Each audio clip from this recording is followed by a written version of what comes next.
नमो नमः मौर्य नमामि देवी नर्मदे। आज फिर आपका स्वागत है व्याकरणवाणी परिवार में और आज हम पढ़ रहे हैं क्या भाई, अव्ययी भाव समास। अव्ययी भाव समास बहुत पूछा जाता है पेपरों में और इसमें बड़ा परेशान रहता है बच्चा कि ये है क्या, कैसे बन गया, कैसे आ गया। ठीक है, हमने कहा सपरिवार घर चले जाओ, अब सपरिवार बोल दिया, अब इसने बोले कौन सा समास है, तो बच्चा परेशान कि कैसे निकालें। गिनती नहीं है तो द्विगु नहीं हो सकता, दो नहीं है तो द्विगु नहीं हो सकता, विशेषण विशेष नहीं है तो कर्मधारय नहीं हो सकता, है ना, कहीं कर्ता कर्म प्रयोग नहीं है तो तत्पुरुष नहीं हो सकता। तो अब यह क्यों होगा, वो समझी समस्या, उसके लिए आज आपको एक बार में ये समझ में आ जाएगा। चलो शुरू करें। जिस समास का पूर्व पद अव्यय हो वह अव्ययी भाव समास होता है। जिस समास के पहले अव्यय आ जाए, हम अव्यय समझ ली क्या कहलाता है। अव्यय जो कभी भी स्त्रीलिंग पुल्लिंग नपुंसक लिंग किसी के लिए ना बदले वो अव्यय। उदाहरण के लिए बोलें, ये पंखा लगा है हमारे घर पे, मैं इसको क्या बोलूँगा, पंखा। मेरी मम्मी क्या बोलेंगी, पंखा। मेरे पापा क्या बोलेंगे, पंखा। आप लोग क्या बोले बेटा, पंखा। मक्खी बैठ जाए तो किससे बैठी, पंखे में। सब कुछ बदल रहा है, पंखा नहीं बदल रहा है। मच्छर बैठा, पंखे में। पुस्तक रख दी, पंखे में। सब कुछ बदला, पंखा बदला नहीं, ये अव्यय है। नदी ले लो, पापा कहाँ गए, नदी। मम्मी कहाँ गई, नदी। हम कहाँ गए, नदी। जानवर किस में रह रहे, नदी में। कपड़े किस में धो रहे, नदी में। सब बदल रहा, नदी शब्द बदल रहा है, नहीं। जो कभी भी किसी के लिए भी ना बदले वो अव्यय। रोड शब्द को ले लीजिए, नदी शब्द को ले लीजिए, पहाड़ शब्द ले लीजिए, दीवार शब्द ले लीजिए, पंखा ले लीजिए, ये जो शब्द हैं किसी के लिए ना बदले अव्यय कहलाते हैं। तो ये जो लिखे हैं अव्यय हैं। देखो कैसे, प्रति दिन, हर दिन। मैं भी हर दिन काम करता हूँ, मम्मी भी हर दिन काम करती है, पापा भी हर दिन काम करते हैं। जो जानवर है वो भी हर दिन घूमने जाता है, गाड़ी भी हर दिन चलती है, मतलब ये किसी लिए नहीं बदलेगा। तो ये प्रति हो गया अव्यय, इसलिए हो गया अव्ययी भाव समास। हर दिन, प्रतिदिन। ठीक है। आजीवन, जिसमें आ जो है, ये आ जो है वो क्या है, अव्यय है, इसलिए आजीवन, जीवन भर। फिर यथा संभव, यथा जो है वो अव्यय है। फिर दिन, दिन क्या है, अव्यय है। तो ये हो गया प्रतिदिन, आजीवन। यथा संभव, यथा संभव मतलब जितना संभव उतना करिए। दिन भर, पूरे दिन। घर वाले बोलते पूरे दिन दिन घूम के आ रहे हो तुम, सुबह से गए रात को आए, दे देंगे तमाचा एक। मतलब वो आपको पढ़ा रहे हैं कि वो अव्ययी भाव समास है। पूरे दिन घूम के आए हो, मतलब पूरे दिन उन्होंने बोल दिया, मतलब कौन सा समास बन गया, अव्ययी भाव समास। घर घर की कहानी है, लिखा है घर घर, प्रत्येक घर।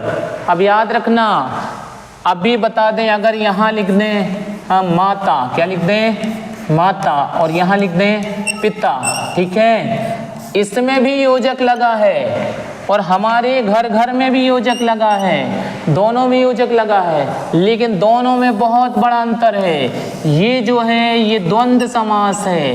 कौन सा है, द्वंद्व समास, क्योंकि इसमें विलोम शब्द आ रहे हैं। माता पिता उल्टा आ रहा है, सुख दुख, आगे पीछे, ऊपर नीचे, दाएं बाएं, जितने भी विलोम शब्द हैं दुनिया में वो किस में आएंगे, द्वंद्व समास में। किस में आएंगे, द्वंद्व में। द्वंद्व में आएंगे। यदि विलोम है तो, उल्टा है तो किस में आएगा, द्वंद्व में। लेकिन अगर एक से आ जाए, घर घर, आगे आगे, पीछे पीछे, दाएं दाएं, बाएं बाएं, ये अगर आ जाए, हरा हरा, लाल लाल, नीला नीला, अगर ये आ जाए तो ये केवल अव्ययी भाव समास ही होंगे, दूसरे नहीं हो सकते, क्योंकि ये एक ही शब्द है जो दो बार दोहराया जा रहा है।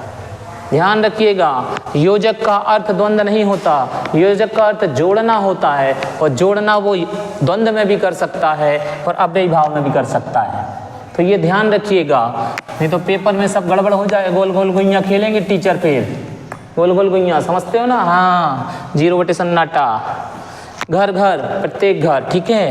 प्रत्यक्ष, आंखों के सामने, टीचर बोलते हैं ना पढ़ाते समय, प्रत्यक्ष। अभी मेरे सामने लिख, लिख मेरे सामने, लिखो, अभी अभी लिखो मेरे सामने, बोलते हैं ना, तो आप समझ जाइए वो अव्ययी भाव समास का प्रयोग करते हैं। आंखों के सामने, मेरी आंखों के सामने लिखो, मतलब क्या, प्रत्यक्ष लिखो। तो इसमें जो प्र लगा दिया, ठीक है, भूलना भाई। रातों रात, भैया हम तो रातों रात जग के कॉपी कंप्लीट किए हैं। अभी 3 दिन पहले का उदाहरण बताता हूँ। एक बच्चे को, एक बच्चा आया मेरे पास, बोले सर मेरी कॉपी कंप्लीट नहीं। मैंने कल कंप्लीट नहीं लाया बेटा, तो तुम जानो। बस मैंने तब बोल के छोड़ दिया। पता नहीं क्या हुआ बेचारे को, आया कॉपी लेकर, क्या बोलता है, सर मैंने रात भर जाके के कॉपी कंप्लीट की है। रात भर मतलब रातों ही रात में उसने, रात ही रात में उसने क्या कर ली, कॉपी। दिन नहीं उग पाया, रात ही रात में उसने क्या कर लिया, काम कर लिया। मतलब कौन सा समास बना लिया उसने, अव्ययी भाव समास बना लिया। कौन सा बना लिया, अव्ययी भाव समास। रातों रात, दिनों दिन, आगे पीछे, ठीक है। आगे पीछे अगर बोल दिया तो द्वंद्व में, और दिनों दिन बोल दिया तो अव्ययी भाव में, माता पिता बोल दिया तो द्वंद्व में, और धीरे धीरे बोल दिया तो अव्ययी भाव में। सिर्फ इतना समझो कि यदि विलोम आया तो द्वंद्व, और नहीं आया, एक ही शब्द बार बार आया तो अव्ययी भाव। ठीक है, चलो आगे। सपरिवार, पूरे परिवार के साथ। जब कार्ड आता ना अपने घर में, उसमें लिखा रहता सपरिवार, मतलब समझ जाना अव्ययी भाव समास को जाना है। सपरिवार को जाना है मतलब अव्ययी भाव समास को जाना है। यथास्थान, जो स्थान है वहीं पर। अपन बच्चे से बोलते यथास्थान बैठना, जगह बदलना नहीं बिल्कुल, ठीक है। तुम भी देवा, कल से यथास्थान बैठना, तुम यहाँ वहाँ बहुत बैठते हो। कल यहाँ बैठे थे ना तुम, अब वहाँ चले गए, अब कल वहाँ से उठ के तुम वहाँ चले जाओगे। यथास्थान रहा करो भाई। हाँ, ये कोई बोल दे तुमसे यथास्थान, मतलब क्या, अव्ययी भाव समास। कल से हम ऐसे नहीं बोलेंगे यथास्थान बैठिए, ठीक है देव, हम क्या बोलेंगे, अपने स्थान पे बैठिए। वो देखो रुद्री को हमेशा अपने स्थान पे बैठती, उसने कभी अपना स्थान नहीं बदला। उपदेश को देख लो, उपदेश कभी अपना स्थान नहीं बदलता। ये श्री को देख लो, ये श्री भी कभी स्थान नहीं बदलती, उसका निश्चित है, यथास्थान है वो वहीं बैठेगी, ठीक है। आप 2-3 लोग बदलते हो तो आप लोग थोड़ा ध्यान दें धीरे धीरे। अब बताओ कौन सा समास, धीरे धीरे, एक ही शब्द है ना। हाँ गुड, बहुत बढ़िया। अव्ययी भाव, कौन सा, अव्ययी भाव। सीख तो गए भैया, ठीक है। एक बार फिर से बता दें, जिस समास का प्रथम पद अव्यय हो वो अव्ययी भाव समास। ये प्रति अव्यय है, आ अव्यय है, यथा अव्यय है, दिन अव्यय है, ये घर घर दोनों अव्यय हैं। ये प्रा अव्यय है, रातों रात, रात रात, ये दोनों अव्यय हैं। सा, ठीक है, ये सा है, ये अव्यय है। यथा, ये भी अव्यय है। और धीरे धीरे, ये दोनों अव्यय हैं। धीरे धीरे क्या है, दोनों अव्यय हैं। ये हो गया भाई अव्ययी भाव समास, ठीक है। कौन सा हो गया, अव्ययी भाव समास, हिंदी। अब इसके बाद अव्ययी भाव समास हम आपको पढ़ा देंगे संस्कृत।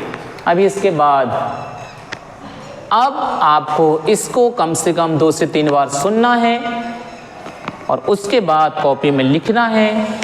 अगर आपसे ना बने, आप हमारे नंबर पर मैसेज कीजिए, हम आपको पुनः दूसरी विधि से पढ़ाएंगे। लेकिन निश्चित है, हमारा विश्वास है आपको समझ में आ गया होगा।